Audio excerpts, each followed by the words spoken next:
Welcome to Design of Structure. This is our second chapter and it's all about introduction. In previous lecture, we are studying the basic information of structure design, how structural world behave, works, and utilize the structural elements. Now we are going to start our syllabus and the introduction of structure design. When it's about structure design, the first thing comes out is load on structure. The structure design start from the load on structure. The basic introduction is the structure and the structural member are designed to meet the functional and structural aspects. Both aspects are interrelated. The functional aspect takes into consideration the purpose for which the building or the structure is designed.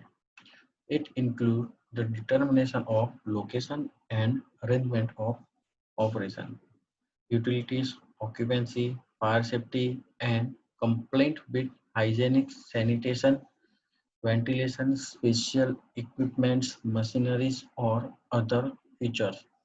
Include to the proper functioning of the structure in the structure aspect is ensure that the building of the structure is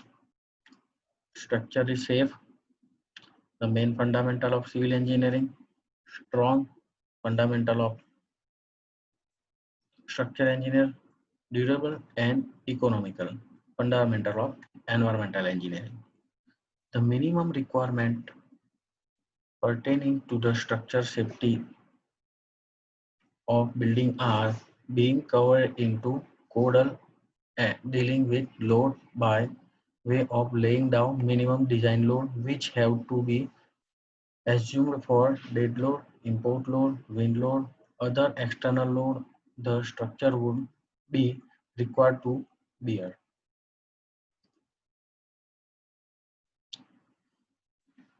Here, the word course dealing with the load is highlighted because we are designing any structure but using the criteria of codal provision as per government who provide the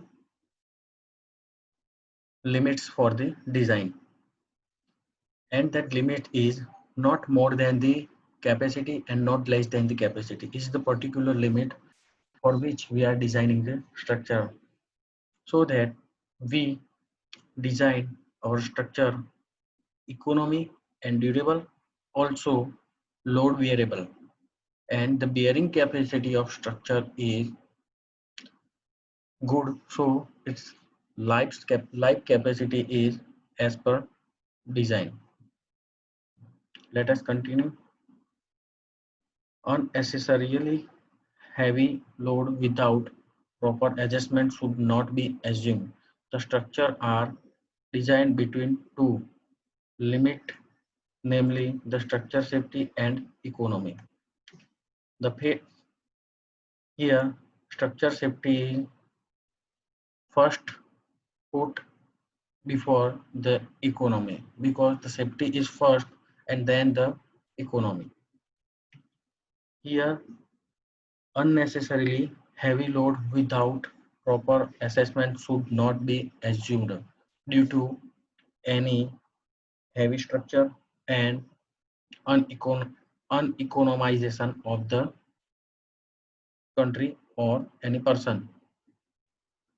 The structure should be strong, stable, and stiff.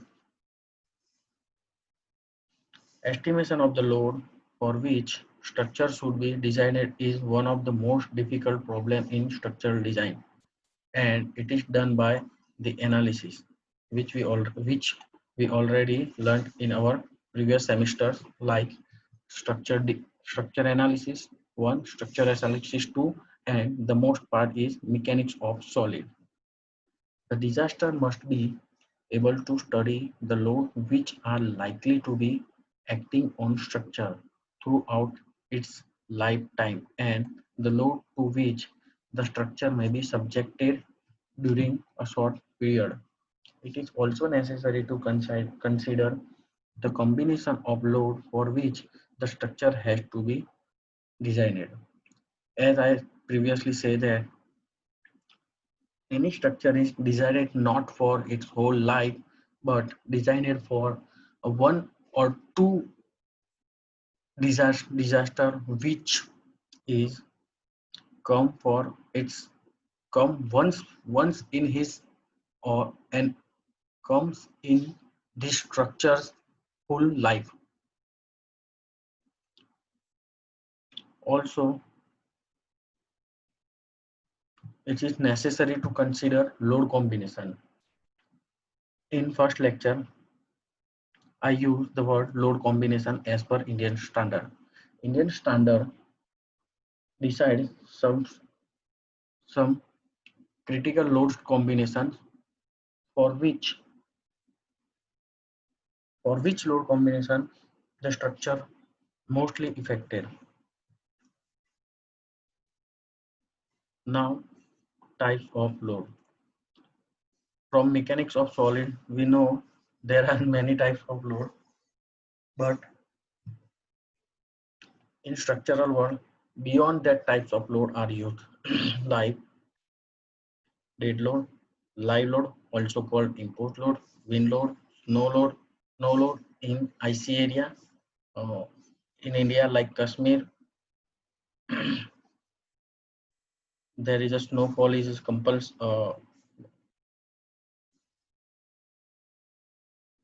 in 1 year. In 1 year, for almost 8 months are snowfall. Seismic load is called earthquake load. Temperature effect in hot environment. Temperature effect is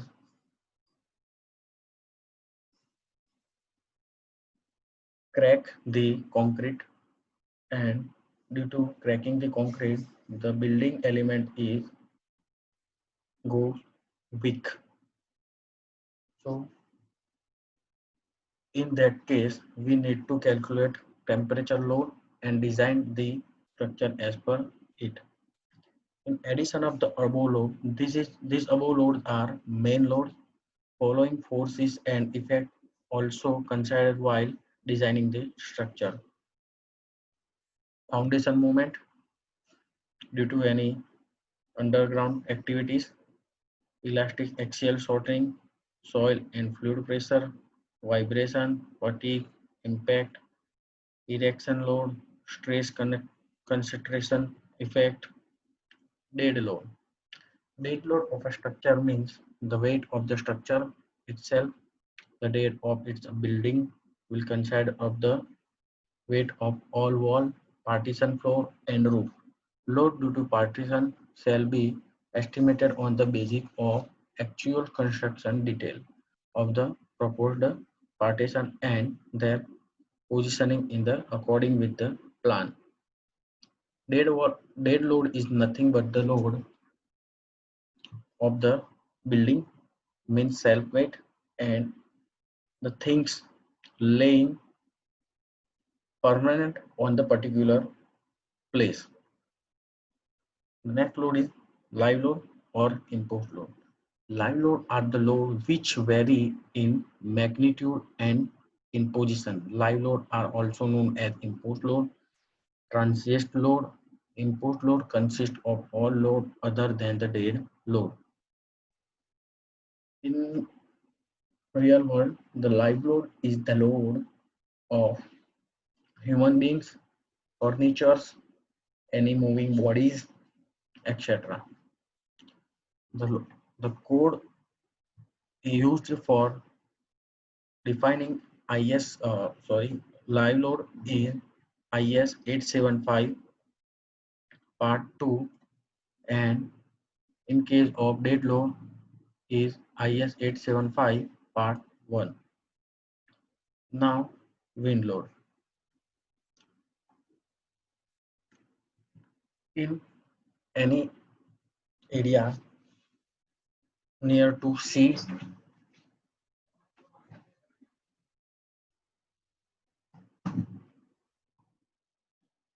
the wind load are the transit load. The winds usually blow horizontal to the ground at high wind speed.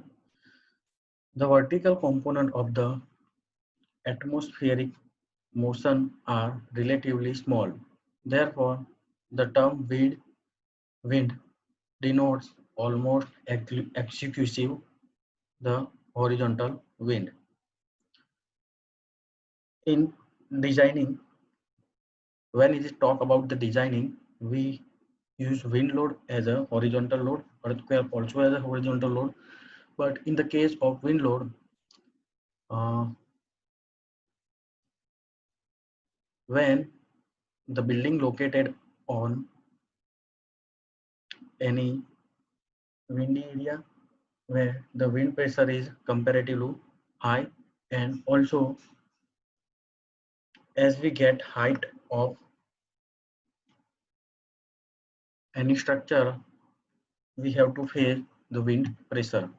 So all because of reduce that wind pressure effect, we have to design any structure for wind load. Same as the load snow load. Snow load. The snow load depend upon latitude of place and atmospheric humidity. The word humidity, atmospheric humidity is necessary.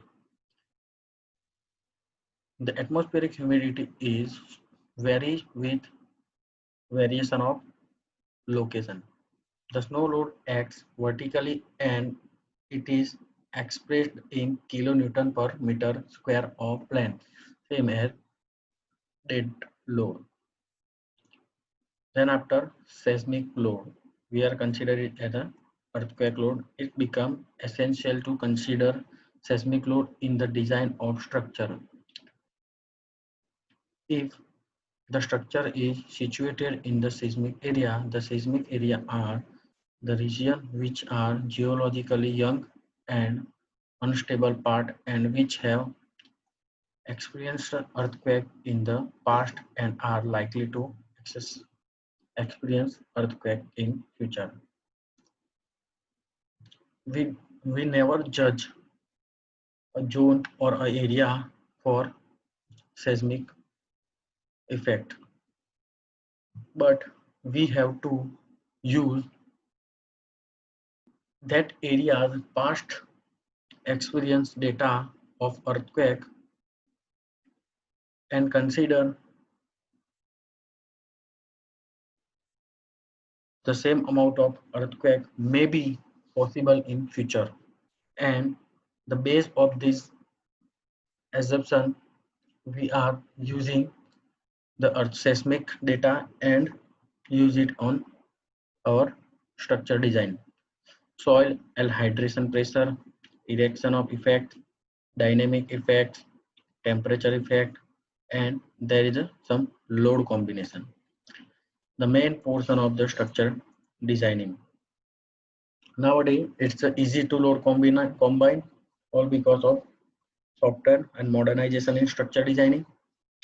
Software mainly software used for structure designing is ETABS, TERPO, SAP, etc. All the parts of the steel structure shall be capable of sustaining the most adverse combination of the dead load, prescribed live load, wind load, earthquake load where applicable, and any other force or load to which the steel structure may reasonable by be subjected without exceeding the steel specified. The basic load combinations are dead load plus import load, dead load plus import load plus earthquake load or wind load. Third one is dead load plus wind load or earthquake load. Now we are going to see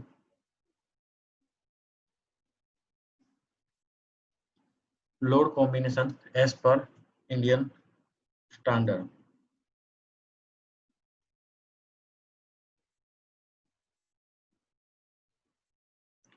Load combination. This is IS 875 part 5.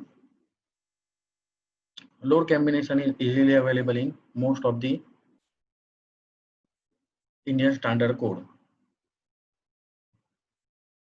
Load combination. First load combination is only dead load. Second combination is dead load plus live load. Third combination is dead load plus wind load.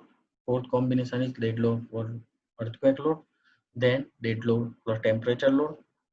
Then after dead load plus live load plus wind load, dead load plus live load plus earthquake load. Then after dead load, live load plus temperature load, dead load plus live load plus temperature load, dead load plus earthquake load plus temperature load. Then after dead load plus live load plus wind load plus temperature load, dead load plus live load plus earthquake load and temperature load. These are some of the basic fixed thumb rule of dead load and live load. In civil engineering world, we are use basics Indian standard, and this is the list of referred Indian standard code for civil engineering. I use Wikipedia for listing out the Indian standard. There is a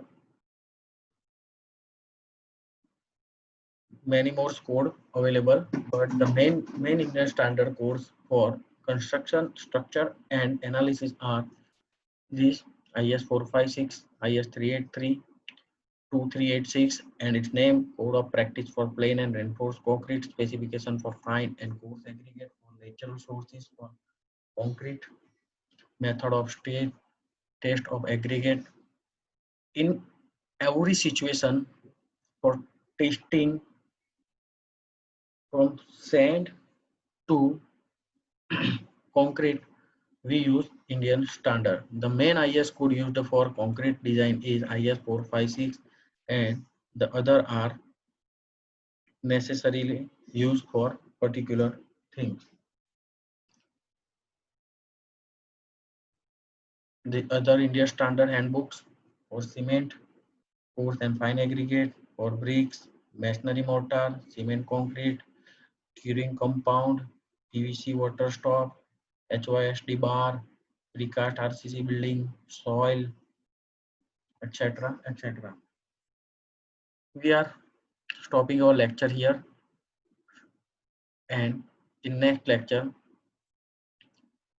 we start our journey with structure designing. Thank you.